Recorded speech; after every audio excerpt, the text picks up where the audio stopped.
Before receiving training in musketry, the individual soldier should have completed thorough training in rifle marksmanship. This should be followed with a thorough course in automatic rifle marksmanship. Training in the various movements of extended order drill and instruction in drill and combat signals are essential before beginning a course in musketry. This ensures teamwork and control of the unit in field exercises where control by voice is difficult. The rifle squad and the rifle section are the fire units, as their collective fire in battle is always under the immediate and effective control of their leader.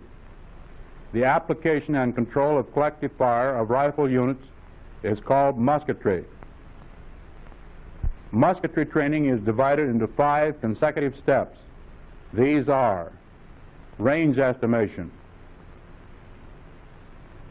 target designation, landscape target firing, rifle fire and its effect, field firing.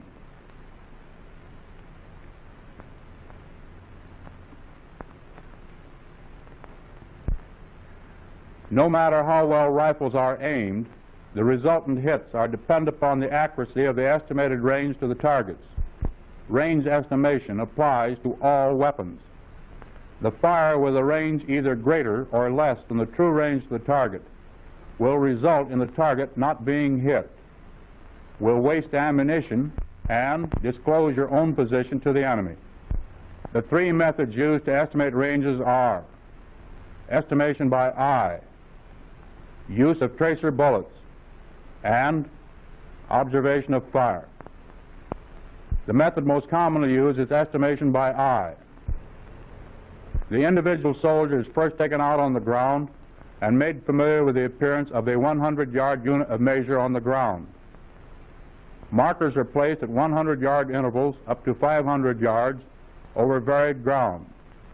All men are required to become thoroughly familiar with the appearance of the unit of measure from the prone, kneeling, and standing positions at the various ranges. They study the appearance of the unit at distances of 100, 200, 300, and 400 yards from a position on the line of markers extended and from positions to the side of this line. Ranges for each 100 yards up to 900 yards are accurately measured and marked. The men are placed about 25 yards to one side of the prolonged line of markers. They place their hats or other objects before their eyes so as to cover from view all of the markers. They apply the 100-yard unit of measure 5 times along a straight line in the general direction, but slightly to one side of the markers. When the 500-yard point is estimated, the cover is removed from in front of the eyes and the estimations are checked against the markers. Accuracy is gained by repeating the exercise. Each soldier has now become familiar with the appearance of the 100-yard unit of measure on varied terrain and applied from different positions. He has been provided with a mental unit of measure, which he can apply to the ground in the same manner that a carpenter measures the length of a board. By applying the 100-yard unit of measure to the ground, the soldier is able to estimate ranges to various targets up to 500 yards.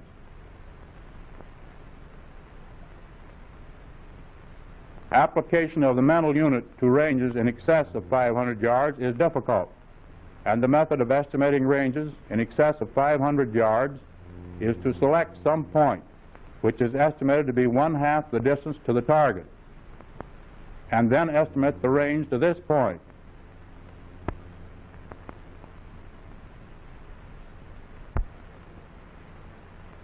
Multiply this result by 2. When much of the ground between the observer and the target is hidden from view, the application of the unit of measure will be impossible. In such cases, the range is estimated by the appearance of objects. When the appearance of objects is used as a basis of range estimation, the observer must make allowance for certain optical illusions. Objects seem nearer in a bright light when observed over a uniform surface or over a depression most of which is hidden. Objects seem farther away when observed in a poor light. When on high ground, observed upward from lower ground, and when viewed over a depression, most of which is visible.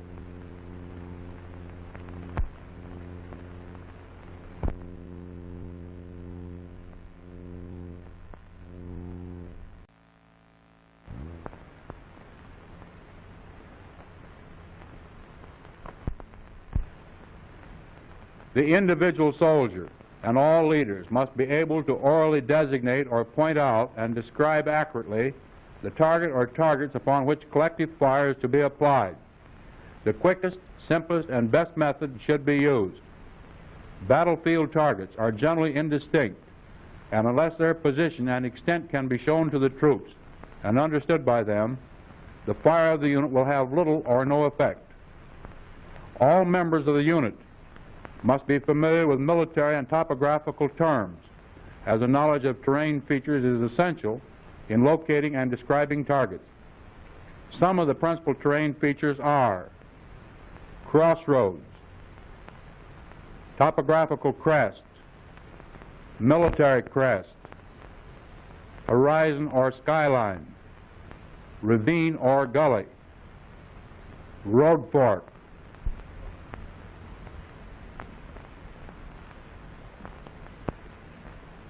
The three methods by which targets may be designated are tracer bullets, pointing, and oral description.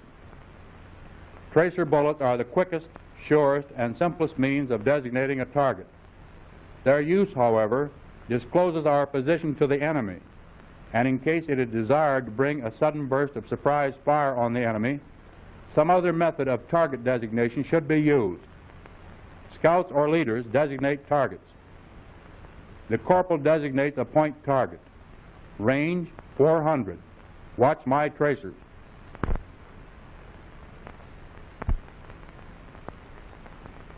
The target represents a machine gun. By watching the tracers, the squad picks up the target and opens fire. If the target has width, the flanks are indicated by tracer bullets. A scout indicates the left flank,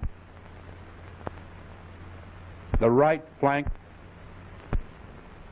The target having been designated, the squad begins to fire. The target may be pointed out by use of the arm for pointing, supplemented by an oral description of the target. The corporal observes to see that the soldier is firing on the designated target. In designating a target with the rifle is canted to the right and aimed at the target. The head is then straightened up without moving the rifle to permit the soldier to look over the squad leader's shoulder and to look through the sights and pick up the target. When the bayonet is used as a rest for the rifle, it is stuck in the ground at an angle of 45 degrees. The rifle is rested on the hilt of the bayonet and pointed at the target.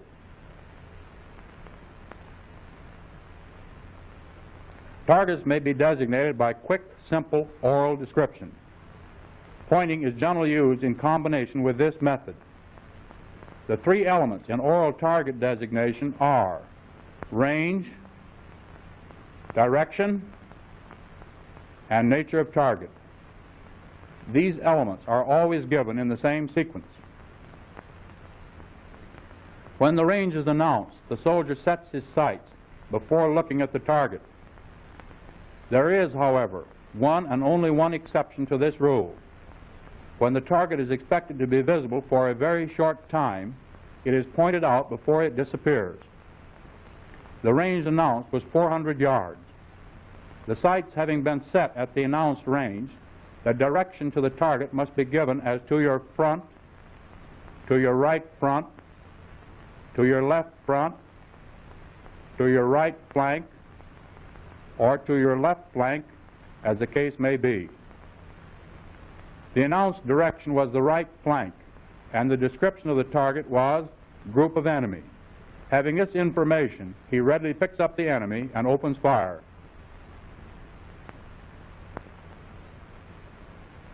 When the target is not easily visible, and is not located at some prominent point, the direction to the target is indicated by a reference point. A prominent point is selected.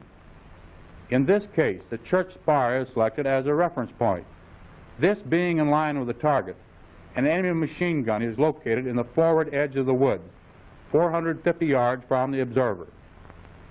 To designate this target, the oral description would be: range 450, reference church spire to your front, target machine gun in edge of woods. Where no suitable reference point is available in line with the target, one must be selected elsewhere, as it will be either to the right or to the left of the target. The angle formed by the difference in direction between the reference point and the target must be measured.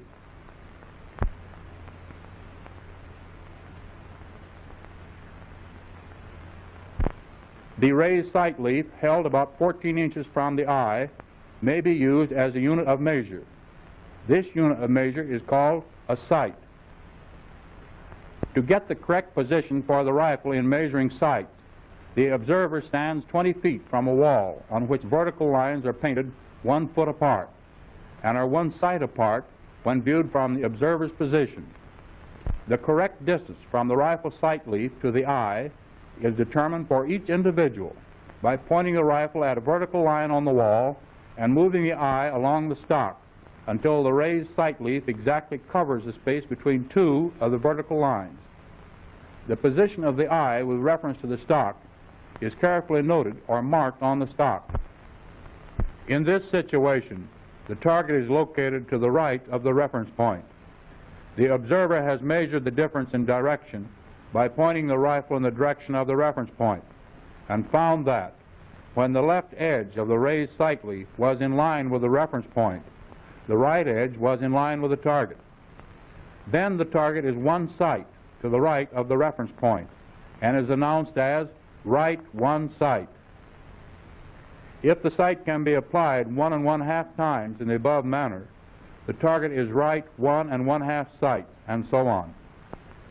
Similarly, the measurement may be made when the target is to the left of the reference point.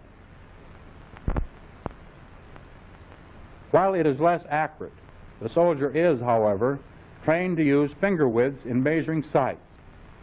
He is instructed to hold his hand, palm to the rear and fingers pointing upward, at such distance from the eye that each finger will measure 1 sight on the wall.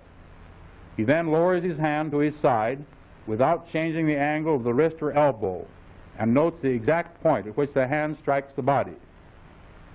By placing his hand at this point and raising his arm to the front without changing the angle of the wrist or elbow, his hand will be in the correct position for measuring sights by fingers.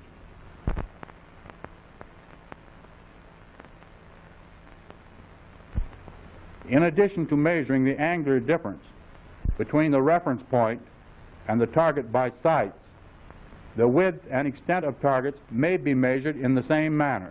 For example, range 400, reference left edge of church, left 2 sights, target edge of woods, extending left 2 sights, enemy groups. Successive reference points may be used instead of sight measurements from 1 reference point. For example, range 600, reference church spire, to the right and at a shorter range, group of trees, to the right and at the same range, target, machine gun at right end of mound. A combination of sight measurement and successive reference points may also be used. The simplest method of target designation should always be employed.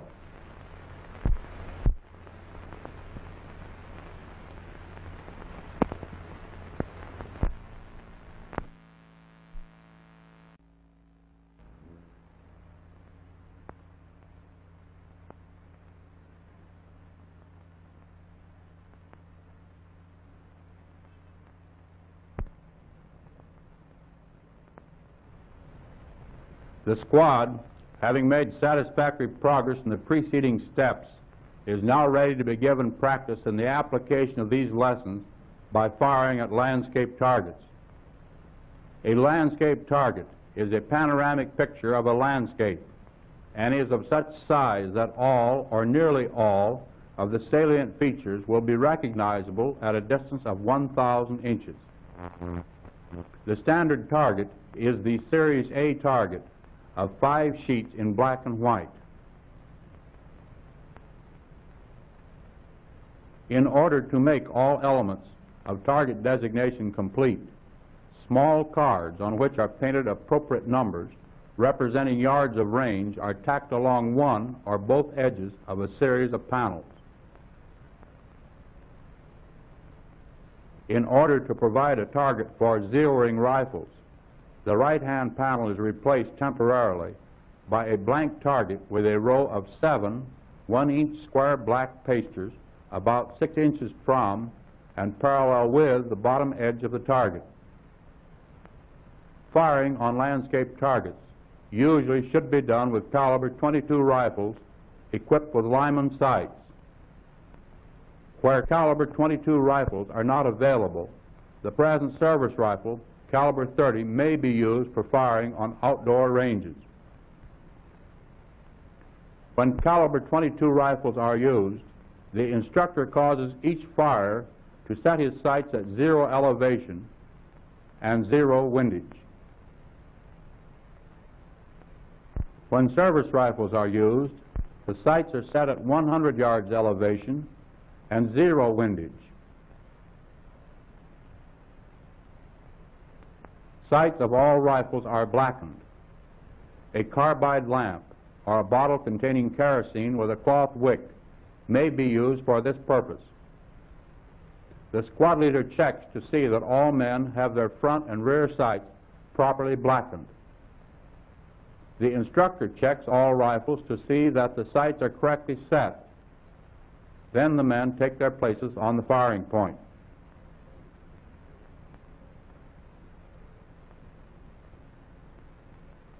In all firing for zeroing, sandbag rests are used.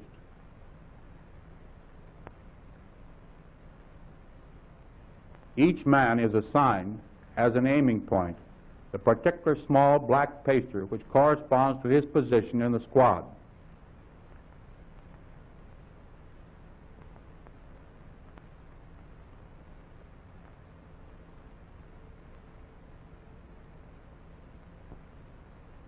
At the command of the instructor, rifles are loaded with 3 rounds only. At the command, 3 rounds, fire at will. Each man fires 3 shots at his paster.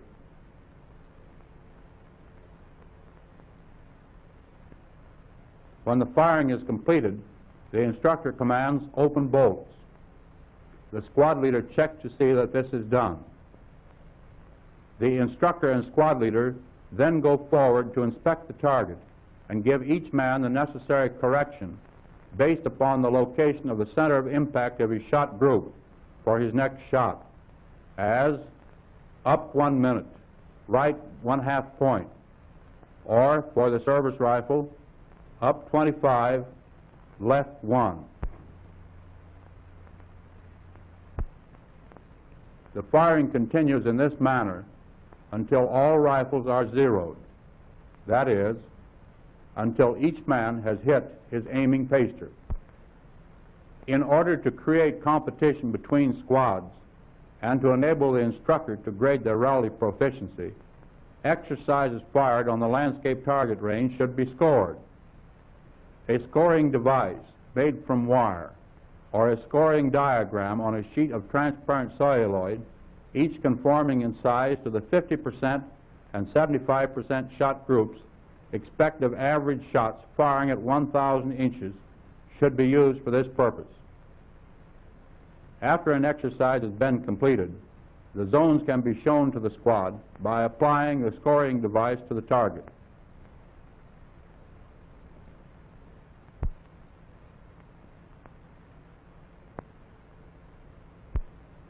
The following is a sequence of events in conducting firing exercises. The squad takes its place on the firing point. All members of the squad except the squad leader face to the rear. The instructor takes the squad leader to the panels and points out the target to him. The target in this exercise is a machine gun located at the base and between the two haystacks in the center of the wheat field. They return to the firing point, where the squad leader takes charge of his squad. Ammunition for the problem is then issued. 25 rounds is the allowance for the problem. The automatic rifleman receives 7 rounds, and each rifleman receives 3 rounds. The squad leader causes the men to take their firing positions. The sandbag rest is used only by the automatic rifleman, and then only when armed with the automatic rifle. When the men are in position, the squad leader checks to see that all men have taken good positions and are using the sling in the proper manner. The squad leader commands load. This fire order is then given. Range 600. To your left front, 2 haystacks in center of wheat field. At base between haystacks, enemy machine gun. Fire at will. During the firing of the exercise, the squad leader is on the alert to see that all members of his squad are firing on the designated target. The squad leader may be required to switch the fire of the automatic rifleman to a surprise target. Keen interest, stimulated by competition, should prevail during the firing of these exercises. When the squad has completed firing, the squad leader commands, cease firing, open bolts.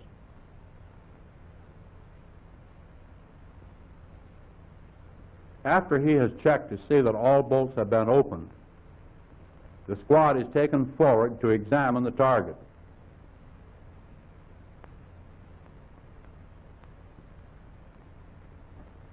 The panel is scored and marked with a squad number. At the conclusion of any firing exercise, a critique is held in which the instructor states the object and purpose of the exercise, commends what is well done, and calls attention to what is poorly or incorrectly done, giving a correct solution where errors have occurred. He discusses the effect of the fire delivered. Remarks which might be harmful to interest, initiative, or cause dread of responsibility should be avoided. He should not leave the impression that there is only one correct method of solving the exercise. The used panel is removed and replaced with a new one. By means of these exercises, the technique of several important elements of musketry, target designation, fire distribution, fire control, and fire orders are taught. In later exercises, the principles taught here are applied to firing on field targets.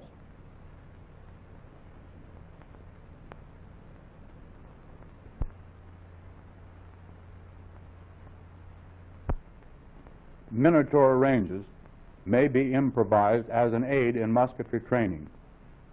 Caliber 22 rifles are used for firing on these ranges. Small cardboard silhouettes, colored olive drab, are used as the targets.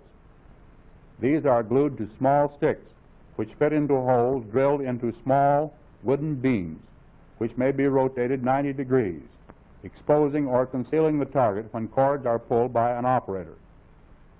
These ranges may be used for either indoor or outdoor training and require but a small amount of space. They may be landscaped to present any type of terrain desired. It is possible to portray movement, observe the effect of fire,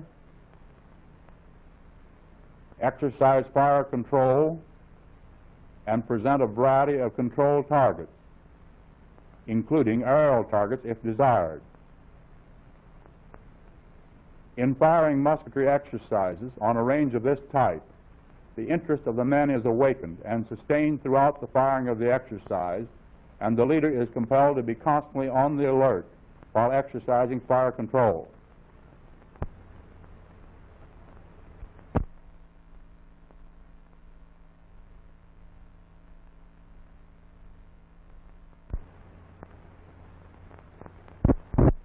are next explained to the soldier before he is permitted to do any field firing.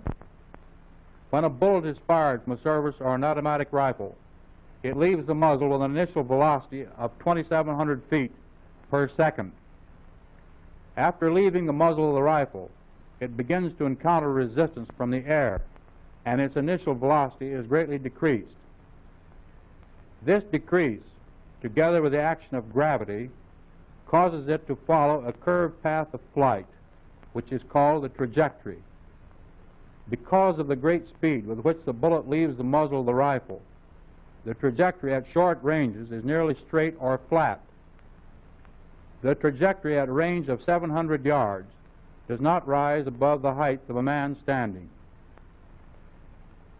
Increasing the range causes a portion of the trajectory to rise above the height of a man standing, and the danger space is interrupted by this interval until the trajectory begins to lower to the height of a man standing. This results in the danger space being divided into two parts with an interval in between, the length of the interval being dependent upon the terrain. Due to the differences in ammunition, aiming, holding, and wind effects, a number of bullets fired from one rifle will not always follow the same path, but will disperse slightly. The trajectories form a cone-shaped figure called dispersion. The dispersion of the average shots with a rifle at various ranges is shown on these charts: 100 yards, 200 yards, 300 yards, 400 yards, 500 yards, 600 yards, 800 yards, 1,000 yards. When the cone of dispersion strikes a vertical target, the pattern it makes on the target is called a vertical shot group.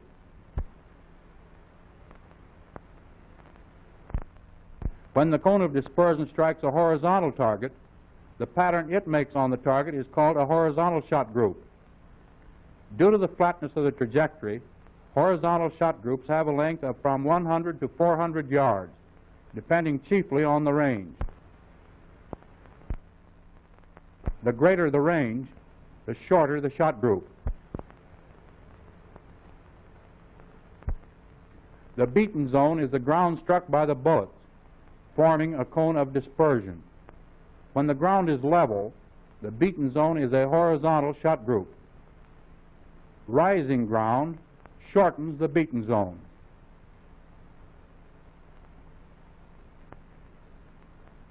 Ground that slopes downward and in the approximate curve of the trajectories will greatly lengthen the beaten zone.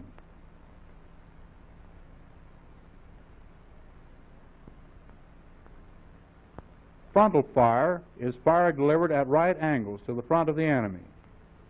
Oblique fire is fire delivered at an objective from any direction other than the perpendicular to or parallel to either of its axes. Oblique fire is slightly more effective than frontal. Enfilade fire is fire delivered at an objective from or near the prolongation of its longer axes. For example, fire delivered from a point on or near the prolongation of the enemy's line. Flanking fire is fire delivered at an objective from the direction of its flanks. Enfilade and flanking fire are more effective than oblique. Fire as regards trajectory is classed as follows: grazing fire, plunging fire. Grazing fire is more effective than plunging fire because the beaten zone is much longer. Overhead fire. Overhead fire with a rifle is safe when the ground affords protection to the friendly troops in front or when they are sufficient distance below the line of fire. Signals most frequently used in fire control are range, commence firing, fire faster, fire slower,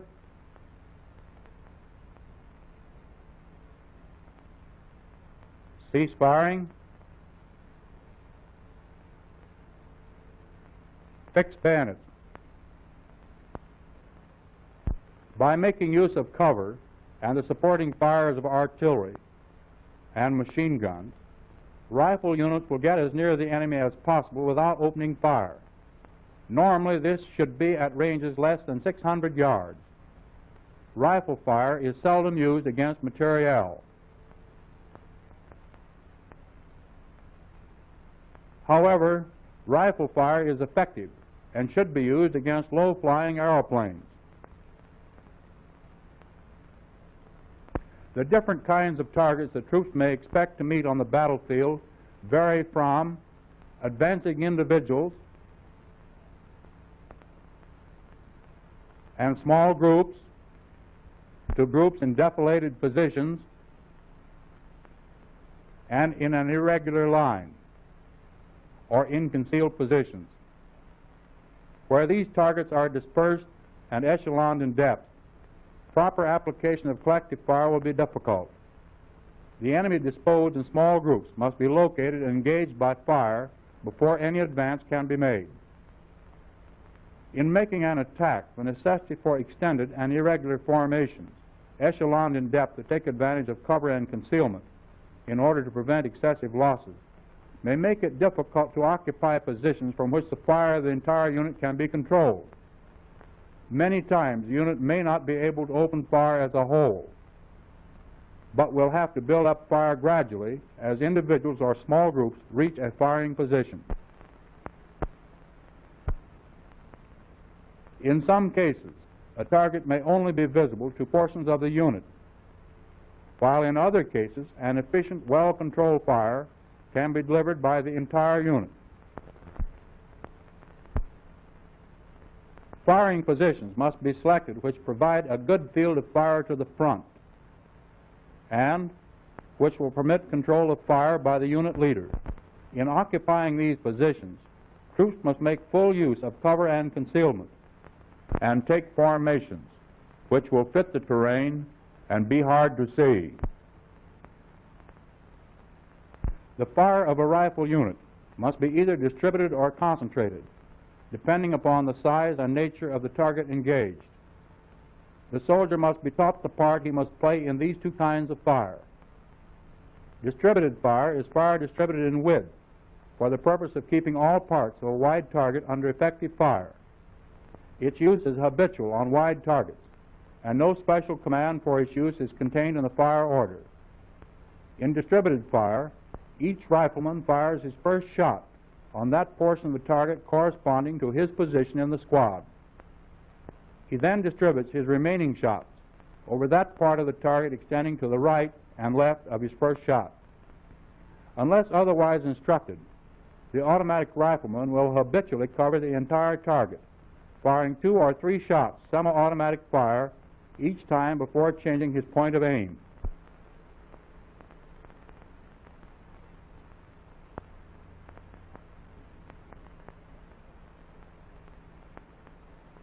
When the section is firing, each squad in the section covers the entire target without special command in the same manner as shown for the squad. The section leader may, however, direct his squads to cover only a small portion of the target. Concentrated fire is fire directed at a single point. This fire has great effect, but only at a single point. Hostile machine guns and automatic rifle groups are suitable targets for concentrated fire. The most effective rate of fire under existing conditions must not be exceeded. To exceed this rate wastes ammunition. In rapid fire practice, the soldier is trained to shoot from 7 to 10 shots a minute at a clearly visible target, depending upon the range. In battle, targets are indistinct, and a slower rate of fire is advisable. The high rate of fire of the automatic rifle, which may be fired at a rate of 40 to 60 shots per minute, makes it a very important weapon in maintaining firepower. Every effort must be made to keep automatic rifles in action. Their fire is particularly valuable against targets requiring the greatest volume of fire or to cover targets of greater area. In the event the automatic rifleman becomes a casualty, he is replaced by another member of the squad. Fire control is the regulation of rifle fire by squad and section leaders. It enables leaders to bring the fire of their units to bear on a designated target in the most effective manner. Orders and commands must be easily understood.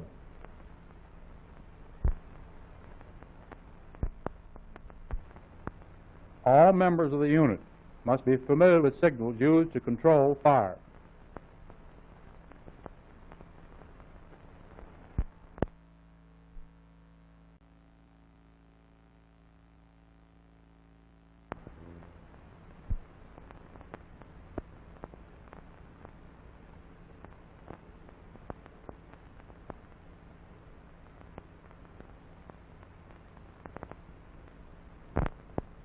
These men, who have been appointed non-commissioned officers because they have displayed natural ability as leaders, are further trained in leadership.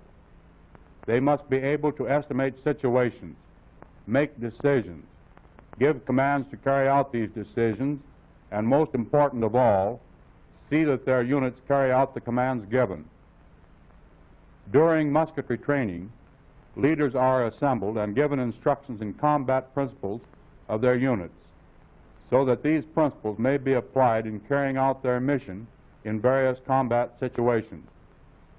Problems may be conducted on a sand table, and individuals called upon to give oral solutions to the situations indicated.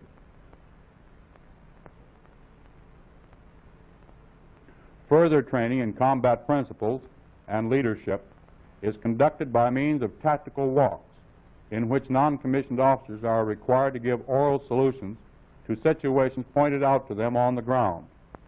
Good leadership increases the morale of a unit, which is the basis of all infantry fighting power. The first instruction in firing at field targets must be individual. The soldier should be impressed with the fact that he must carry out the lessons learned in rifle marksmanship when he goes into the field. Hasty and unaimed fire is worse than useless. The hits on this target indicate that the firer has applied the lessons learned in rifle marksmanship. A soldier who fails to carry out the lessons learned in rifle marksmanship will not attain results. The soldier firing at this target did not carry out the lessons learned in rifle marksmanship, and the fire team to which he belongs will be unable to efficiently use his firepower in battle.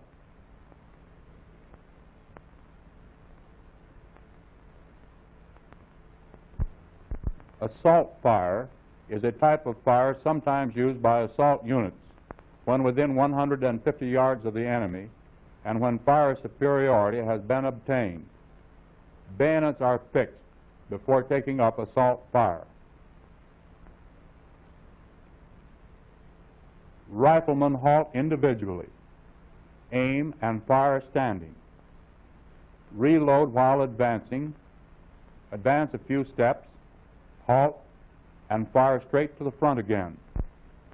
The automatic rifleman fires semi-automatic fire while advancing, distributing his fire along the enemy position within limits which will provide safety to the men on his right and left. The members of the squad are then trained in firing at moving targets to gain experience in the proper amount to lead a moving target in field firing exercises. The first collective field firing exercises are begun with fire units already deployed in firing positions. Lessons learned in the previous steps of musketry instruction are applied on simple field target setups in exercises similar to those fired on the landscape target range. Where limited terrain is available, field firing exercises may be conducted on known distance ranges.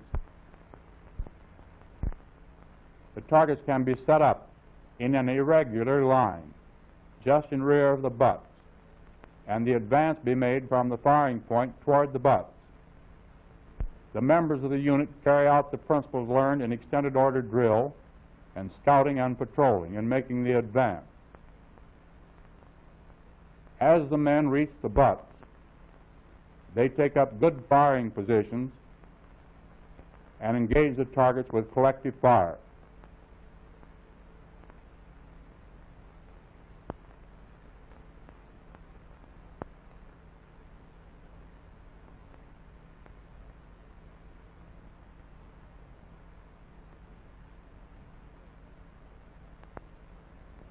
Field firing exercises may be simulated where terrain is so limited that firing cannot be permitted. The units go through the exercises just as though ammunition were being used. Umpires check the manner in which the advance is made to the initial firing position. They check on the manner in which the men take advantage of cover and concealment, the firing position selected, and question individual members of the unit as to the target upon which they are simulating fire and the range to the target. When they consider satisfactory fire has been simulated upon the targets, they may permit part of the unit to advance and continue in this manner until the exercise has been completed.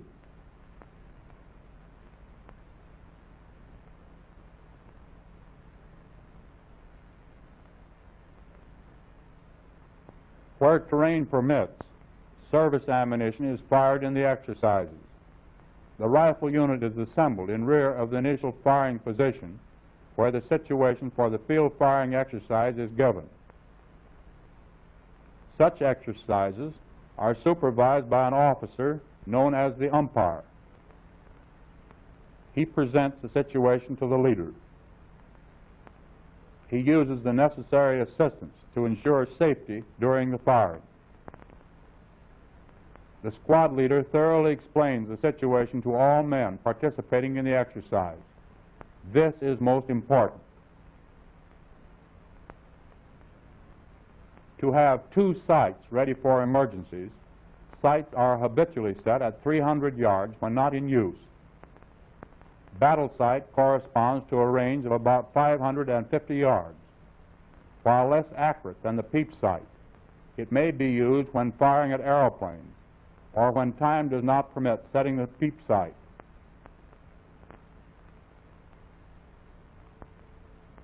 Service ammunition is issued to each member of the squad.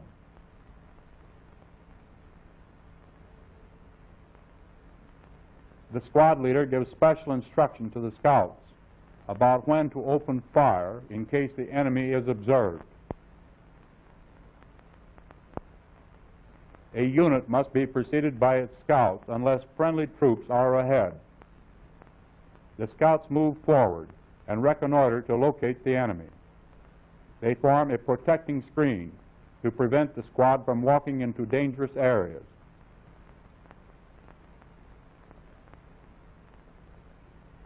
The scout observes to the front. The hill to the front looks dangerous. But seeing no enemy, he signals to the other scout to advance. Scouts work in pairs. In crossing the crest of a hill, one remains in a firing position until the other scout has passed over the crest. The squad leader observes to the front. No enemy has appeared, so he signals to his squad to move forward.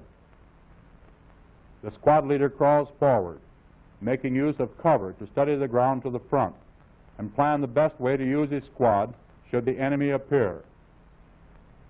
The hill to the front looks dangerous to the squad leader. His assumption was correct. A squad of the enemy has appeared, represented by field targets.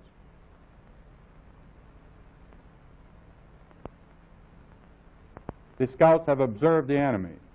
They were instructed by the squad leader to estimate the range to the enemy and open fire with tracer bullets to determine the range.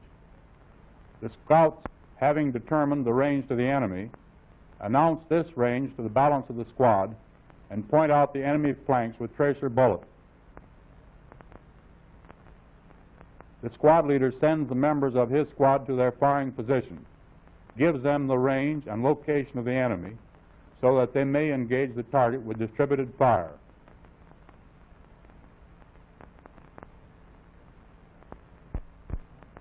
The squad leader checks up on the firing positions of his men and observes the effect of their fire. Men must not be allowed to bunch together behind concealment that does not afford protection from fire. On the range, the soldier is not permitted to rest his rifle against anything while firing, but in battle he should take advantage of rocks, trees, or any other rest to make his fire more accurate.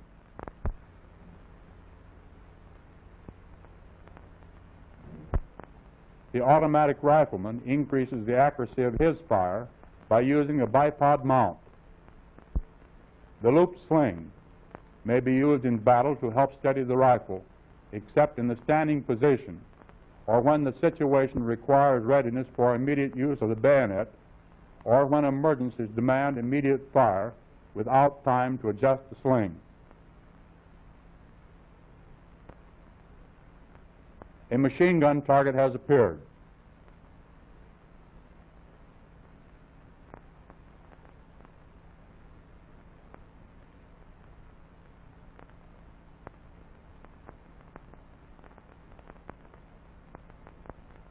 The squad leader switches the fire of the automatic rifle to the machine gun target. This squad, by proper application and control of collective fire, has gained fire superiority.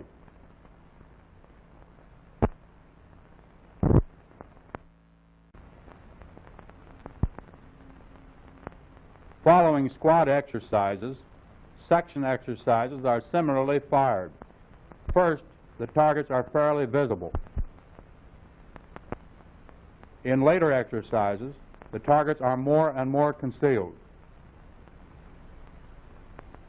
Finally, targets are practically concealed. Surprise targets are introduced, requiring the leader to shift all or part of his firepower. Moving targets, representing men advancing in various formations, are introduced into the exercises. Combat firing exercises are then fired with squads and sections solving combat situations in the attack, defense, and service of security. A definite tactical principle should be involved, and a specific lesson in fire tactics included in each problem.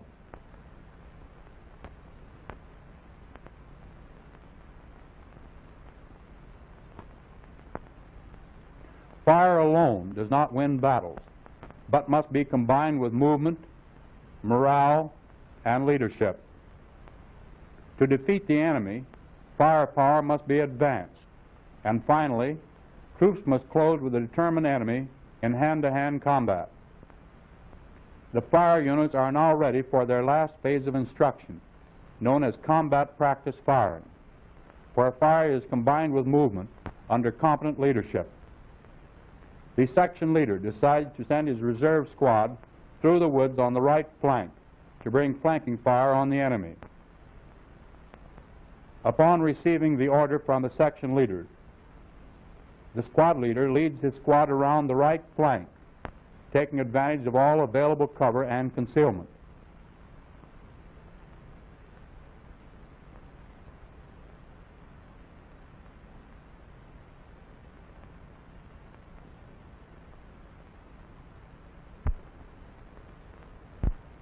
This chart shows the route followed by this squad in relation to the section firing line and the enemy position. The firing squad is now in position. The sudden burst of fire from the flank takes the enemy by surprise.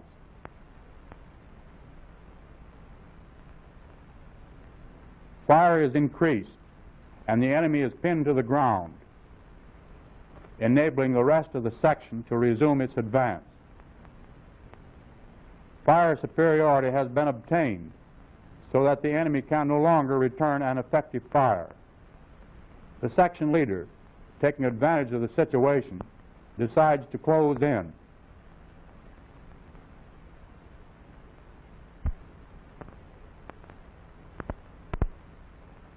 Bayonets are fixed individually so as to keep up the firepower of the unit and not lose fire superiority.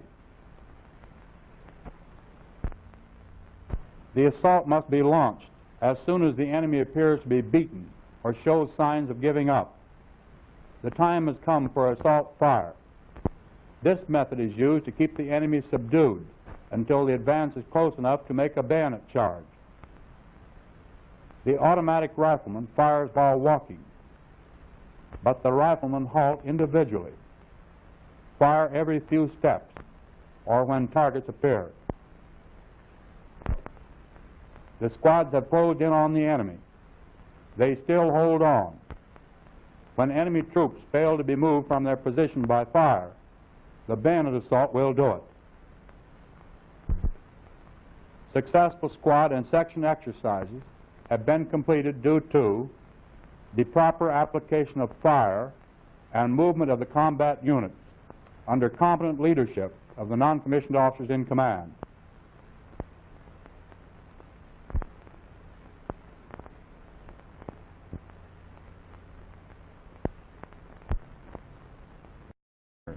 That a carpenter measures the length of a board. By applying a 100-yard unit of measure to the ground, the soldier is able to estimate ranges to various targets up to 500 yards.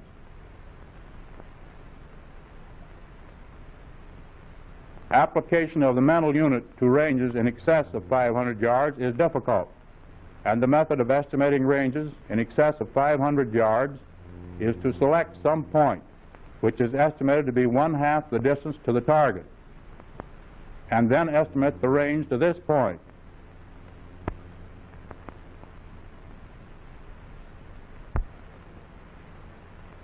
Multiply this result by 2. When much of the ground between the observer and the target is hidden from view, the application of the unit of measure will be impossible. In such cases, the range is estimated by the appearance of objects. When the appearance of objects is used as a basis of range estimation, the observer must make allowance for certain optical illusions. Objects seem nearer in a bright light. When observed over a uniform surface, we study the appearance of the unit at distances of 100, 200, 300, and 400 yards from a position on the line of markers extended and from positions to the side of this line. Ranges for each 100 yards up to 900 yards are accurately measured and marked. The men are placed about 25 yards to one side of the prolonged line of markers. They place their hats or other objects before their eyes so as to cover from view all of the markers. They apply the 100-yard unit of measure 5 times along a straight line in the general direction, but slightly to one side of the markers. When the 500-yard point is estimated, the cover is removed from in front of the eyes and the estimations are checked against the markers. Accuracy is gained by repeating the exercise. Each soldier has now become familiar with the appearance of the 100-yard unit of measure on varied terrain and applied from different positions. He has been provided with a mental unit of measure, which he can apply to the ground in the same manner. Before receiving training in musketry, the individual soldier should have completed thorough training in rifle marksmanship. This should be followed with a thorough course in automatic rifle marksmanship.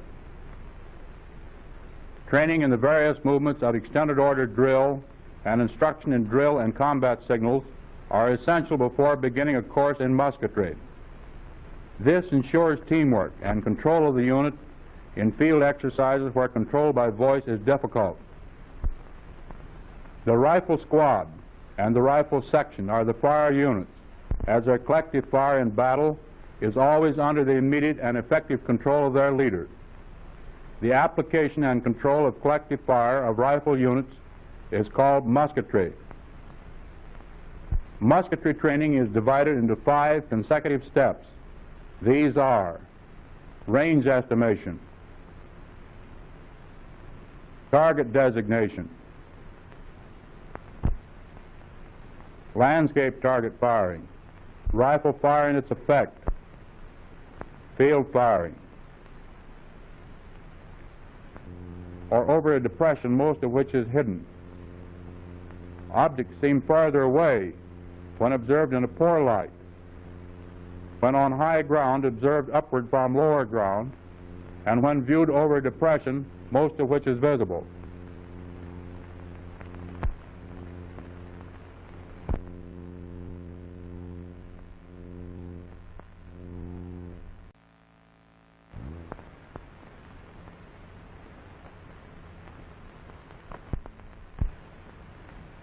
The individual soldier and all leaders must be able to orally designate or point out and describe accurately the target or targets upon which collective fire is to be applied. The quickest, simplest, and best method should be used. Battlefield targets are generally indistinct, and unless their position and extent can be shown to the troops and understood by them, the fire of the unit will have little or no effect. All members of the unit must be familiar with military and topographical terms, as a knowledge of terrain features is essential in locating and describing targets.